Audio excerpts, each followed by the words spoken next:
Salut à tous, aujourd'hui on parle stabilisateur et vous l'aurez compris, je vous teste le Zhiyun Webuild 2. Alors avant de commencer, un point qui est important, quand on débute en vidéo, il y a plein de trucs qu'on veut acheter parce qu'on pense qu'ils nous rendront meilleurs en vidéo ou qu'on pourra faire de meilleures vidéos avec. Ce n'est pas le cas d'un stabilisateur comme ça, c'est vraiment quelque chose qui est contraignant à mettre en place, contraignant à utiliser, cher et qui bien souvent finit au placard. Alors pensez bien avant de commencer à savoir à quoi ça sert, à quoi ça vous servirait. Moi en ce qui me concerne, je m'en sers vraiment rarement. Je m'en sers pour faire des motion lapse, des hyperlapses ou pour filmer de longs plans où je suis quelqu'un sur une longue distance. Pour tout le reste, mon R6 qui a une bonne stabilisation intégré optique, à la fois du boîtier et des objectifs que j'utilise, couplé à une stabilisation numérique si j'en ai besoin, me suffit amplement. J'ai la cage Small Rig là sur laquelle je mets une poignée NATO dessus là, et comme ça j'arrive à faire des plans qui sont vraiment stables quand j'ai pas de trop gros déplacements à faire. Pour ces gros déplacements, c'est là que j'utiliserai un stabilisateur. Mon premier point, pensez bien à ça, c'est cher, c'est contraignant et c'est pas un truc qui est du tout indispensable quand on débute en vidéo. Maintenant je vous teste ce Webuild 2 en le comparant bien sûr au DJI RS2 qui est quelque part la référence du moment. Alors ce Webuild 2 est disponible dans 4 kits différents. Il y a le kit standard qui a juste en fait le stabilisateur. Je ne vous le conseille pas trop même si son prix est intéressant parce qu'il n'y a pas la poignée qui est ici, qui est vraiment un des gros atouts du Webuild 2. C'est dans le second kit avec le kit combo qu'on pourra avoir donc en plus du kit standard la poignée qui est ici et une sacoche qui est vraiment très bien faite. Dans le kit supérieur, c'est le kit pro, on a ce transmetteur sans fil. Moi j'ai le kit pro là qui m'était envoyé par Zhiyun pour ce test et d'ailleurs je remercie beaucoup. Ce transmetteur sans fil il sert à deux choses. D'une part à transmettre sans fil ce que vous filmez en temps réel à un smartphone, à une tablette ou à la tablette Zhiyun qui est en option, qui sert à non seulement voir ce qu'on filme, mais aussi à contrôler à distance le stabilisateur. Donc ça, moi, je ne l'ai pas, c'est juste dans le kit pro, j'ai juste ce transmetteur sans fil. Donc je peux à distance voir ce que je filme sur un smartphone, et ça sert aussi à transmettre au stabilisateur le retour vidéo, parce que dans le stabilisateur, c'est le gros point fort du stabilisateur, il y a un écran rotatif intégré comme ça, qu'on peut ranger, quand on le range il s'éteint pour économiser la batterie, et quand on le sort, eh bien on a non seulement accès à tous les paramètres de réglage, y compris pour le timelapse, tout ça, la sensibilité du stabilisateur, bref, tous les paramètres de réglage sont disponibles en tactile, et ça marche très très bien sur cet écran, et on a aussi accès au retour vidéo uniquement lorsqu'on a ce transmetteur sans fil, donc dans le pack Pro. Enfin, quatrième kit disponible, c'est le pack Pro Plus qui correspond au pack Pro avec juste en plus le fameux écran contrôleur à distance là que propose Zhiyun. Donc c'est encore un coût supplémentaire pour un truc qui peut être fait avec un smartphone. Donc ça c'est à vous à chacun de voir. Mais en ce qui me concerne, le pack Pro est vraiment celui que je voulais tester et je vous dis pourquoi maintenant. Alors comme vous le savez, j'aime bien vous montrer en image ce que j'arrive à faire avec un produit que je teste, quel que soit le produit. C'est ce que j'ai voulu faire avec ce Webuild 2 en vous proposant déjà il y a quelques jours une vidéo où je filme un skater à Nice.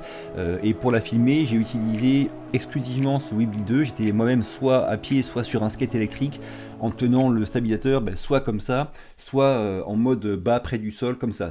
En étant très près du sol, c'est comme ça qu'on a de très bonnes images d'un skater. On peut bien sûr orienter la caméra avec le joystick, même en étant dans cette position-là. Et c'est vraiment ce que je voulais tester avec ce Webuild 2, et ça a été un vrai régal à utiliser. Alors, ce qu'il faut savoir, c'est qu'au niveau ergonomie, il y a de très très bons points, très originaux, mais qui peuvent être un petit peu handicapants. On en parle maintenant.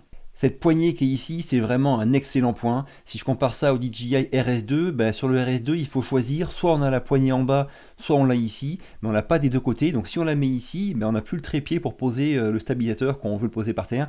Là, on a constamment les deux possibilités qui sont accessibles, et c'est vraiment super. Ça, je l'ai utilisé, mais vraiment avec grand plaisir, à la fois pour filmer dans des positions basses, mais aussi quand je suis en vertical comme ça, on est plus à l'aise avec les deux mains comme ça, je trouve. Et même si on veut se mettre la poignée un peu sur le buste, ça permet un petit peu de compenser encore les mouvements au bas. Donc un stabilisateur comme ça, ça ne compense jamais les mouvements au bas quand on marche, aucun ne le fait.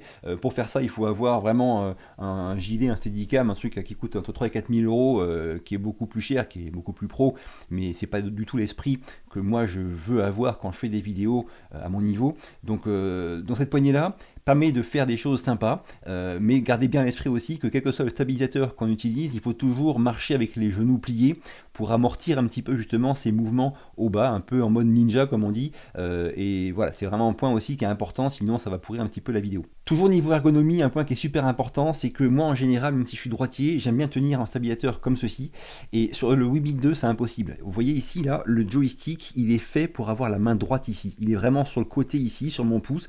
Alors quand je tiens main droite, c'est vraiment très pratique, j'ai pile le joystick là, contrairement à un stable normal où il serait plutôt vraiment face à moi le joystick, là c'est vraiment très pratique, mais c'est la seule condition, il faut le tenir de la main droite sur la poignée principale. Alors si vous, c'est un facteur qui vous gêne, ben, n'achetez pas ce stabilisateur parce que c'est vraiment que comme ça qu'il marche, hein, on ne peut pas modifier ça. Moi j'ai dû m'adapter, hein, et puis bon ça va, on s'y fait, il n'y a pas de souci. Mais c'est vrai que naturellement j'ai plus tendance à faire l'inverse. Alors voilà, c'est un point qui est à savoir. Tout est vraiment pensé côté gauche. D'ailleurs, il n'y a pas de fixation pour différents accessoires côté gauche. Elles sont côté droit, ces fixations. Ici, à la place, on a une molette qui sert à contrôler le follow focus. Car oui, dans les packs Pro et Pro Plus, il y a un follow focus. Alors moi, je ne m'en sers pas parce que mon R6 a un autofocus qui me suffit complètement pour faire ce style de vidéo. Enfin, en tout cas, le style de vidéo que je fais. Mais on peut attribuer n'importe quel réglage à cette molette de réglage du follow focus. Ce qui est vraiment très sympa dans mon cas, vu que je ne m'en sers pas du follow focus. Alors ceux qui voudront accrocher différents accessoires sur ce Weebill 2, sur le corps même du stabilisateur, ils pourront le faire que du côté droit. Ici, il y a en face de la roue de contrôle du follow focus, il y a un pas de vis. Et sur la poignée qui est ici, par contre, là on a deux pas de vis ici et un ici. Donc il y a quand même 4 possibilités faciles d'accrocher différents accessoires. Pour ce qui est du plateau qui est ici, notez qu'il est compatible vraiment à la fois Manfrotto et Arca Swiss. Donc y fixer un quick release est vraiment très simple. C'est pas toujours le cas sur DJI RS2 qui lui est censé être compatible. Mais en fait il y a un petit quart de millimètre d'écart qui rend la chose très compliquée, voire impossible. Ça c'est aussi encore un bon point du Weebill 2. Alors au niveau fabrication, c'est vraiment top, hein. Il est vraiment très agréable déjà à manipuler, à utiliser et très costaud, il inspire confiance. C'est vraiment du métal costaud partout et ça rend très pratique la fermeture, enfin le verrouillage des différentes positions, des différents moteurs du stabilisateur. Ce verrouillage, ben voilà, on force une fois et ça bouge pas. Sur le DJI RS2, comme ça en fibre de carbone, oui c'est léger, oui c'est classe, oui niveau finition c'est vraiment énorme, hein. Le RS2 il est vraiment superbe, mais par contre comme la fibre de carbone est un petit peu souple, quand on serre, il faut vraiment serrer comme un âne, sinon ça peut bouger un petit peu. Donc sur le Weebill 2, on n'a pas ce souci là, on serre, ça tient, on desserre, ça bouge. Niveau finition, le seul petit reproche que j'ai à lui faire, c'est ce petit trépied là que je trouve peut-être un petit peu trop étroit. Je trouve que ça a l'air moins stable que mon RS2. J'aurais peut-être fait un petit peu plus large ce trépied qui est fourni sur le Weebill 2. Après, il y a un truc qui est hyper important, c'est tout ce qui est batterie et autonomie, on en parle maintenant. Il y a deux points qui sont hyper importants et qui sont des petites faiblesses du Weebill 2 par rapport au RS2 sur la question de la batterie et autonomie. Le premier point, c'est que niveau autonomie, le RS2 est donné à 12 heures, celui-ci à 9 heures, mais dans les faits, celui-là, il est autour de 4-5 heures, et alors que le RS2, il est vraiment au-dessus de 10 heures. Donc ceux qui veulent un stabilisateur qui tient vraiment sans souci une journée complète de tournage, ce sera plus vers le RS2 qu'il faudra aller. D'autant que le second point, c'est que ici, la batterie, elle est intégrée à la poignée au stabilisateur, elle ne s'enlève pas du stabilisateur. Donc quand elle est morte, on n'a plus accès à rien du tout. Il faut vraiment la recharger. Alors oui, la recharge supporte la recharge rapide, ça se fait bien hein, par USB-C ici, là. Mais bon voilà, quand la batterie est morte, c'est mort. Alors que sur le RS2, si pour 90 € vous prenez une batterie supplémentaire, et bien quand elle est morte, on peut tout simplement l'enlever du stabilisateur, la poignée, et la remplacer par celle qu'on a qui est chargée. Donc c'est encore un point qui rend le RS2 beaucoup plus approprié pour des tournages qui sont très longs. Alors je vais pas tout lister, mais vraiment tout y est. Tout ce que font les gros stabilisateurs professionnels y est et ça marche très bien. Le suivi de personnes, il marche super bien. Qu'on soit en déplacement ou fixe, le stabilisateur va arriver à suivre une personne qu'on aura choisie. Ça stabilise très bien. Alors j'ai vu un test sur YouTube d'un mec qui a utilisé des téléobjectifs, hein, des objectifs qui sont assez lourds et longs, avec une focale très longue, pour arriver à mettre en défaut vraiment les stabs. Et dans ces circonstances-là, quand on n'utilise pas la stabilisation optique et numérique du boîtier, eh bien oui, le RS2 est supérieur au Weebill 2 en termes de stabilisation pure.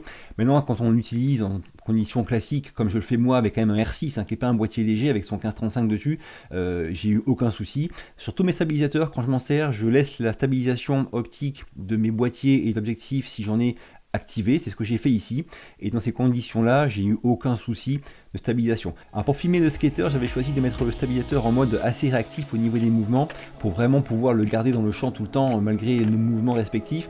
Ça a été un bon choix, je pense. Maintenant, c'est vrai que des fois, ça fait des mouvements qui sont un petit peu brusques, mais tout ça, c'est vraiment paramétrable dans les réglages, et chacun peut choisir selon le contexte de son tournage, comment il veut que le stabilisateur soit réactif. Alors oui, au niveau caractéristique, le Webuild 2 est plus à comparer au DJI RS C2, mais dans le pack que j'ai pris, moi, le kit Pro, eh bien son prix le place plus en compétition avec le DJI RS2. C'est pour ça que je vous en parle aujourd'hui, et c'est aussi parce que j'ai pas le RS2, moi j'ai que le RS2. Alors, c'est pas un prix qui est faible, hein. Là je suis quasiment à 900 € je crois dans le pack Pro, c'est vraiment un prix conséquent. À ce prix-là, vous pourrez avoir un DJI RS2. Lequel choisir, c'est à vous de voir. Moi, en ce qui me concerne, je prendrai le RS2 pour des tournages qui sont longs avec de grosses caméras. Dans le temps, c'est sûr que je pourrais prendre des caméras plus grosses si un jour j'en ai, plus lourdes, vu que lui peut emporter 4,5 kg contre 3,3 kg pour lui. Donc dans le temps, celui-là me durera peut-être plus, je sais pas. Et il est plus robuste, mais il est aussi plus contraignant à utiliser. C'est pour des tournages vraiment style celui que j'ai fait avec le skater, que le Webuild 2 est super intéressant, avec sa poignée ici, son écran intégré et sa maniabilité qui est supérieure. Notez aussi que le Webuild 2 vient dans dans les kits Combo, Pro et Pro Plus, dans une pochette qui est vraiment top, hein. Elle est vraiment super agréable, super qualitative, et on peut ranger plein de trucs dedans.